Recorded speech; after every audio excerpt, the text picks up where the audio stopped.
Frank, first of all, many congratulations on what was a successful and a fantastic night a few weeks ago in Las Vegas. Tyson Fury becoming the new heavyweight champion of the world. According to Eddie Hearn, there's been positive talks with Bob Arum in terms of making the Anthony Joshua fight. Frank, your comments on that? Well, Bob Arum and I did a press call last night with the press, and as Bob said, there's been no conversations have taken place, nor can they take place unless all interested parties sit around the table together.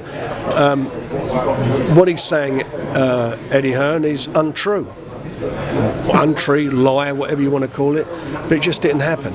And Bob made that very clear last night. And they can't have these conversations without all the parties concerned sitting around the table. It's not going to. This agenda's not being driven by anybody. It's going to be all interested parties sitting down and making with a common aim to make it happen. But before it happens, they've got contractual obligations, which I think I've been pointing out there for the last 3 months or so.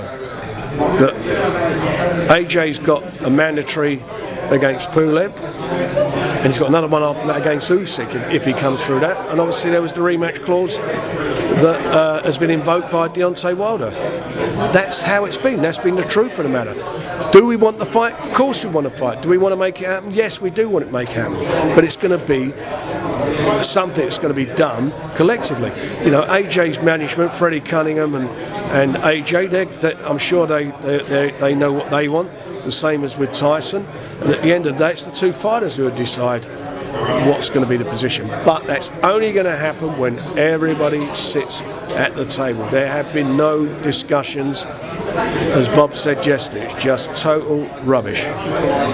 Frank, just on Tyson. Frank, what more could you tell us about July 28th, the third fight, and when is that fight scheduled to be made?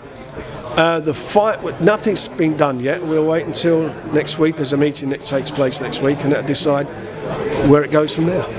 Would you consider giving Dillian Whyte a shot at the title if the fight with Anthony Joshua can't be made and Tyson Fury does come through a third fight with Deontay Wilder? There is contractual commitments and they've got to be honoured, and that's where it's at the moment. Thank you very much, Frank. Frank, get well soon. Thank you for speaking with us. Thank you.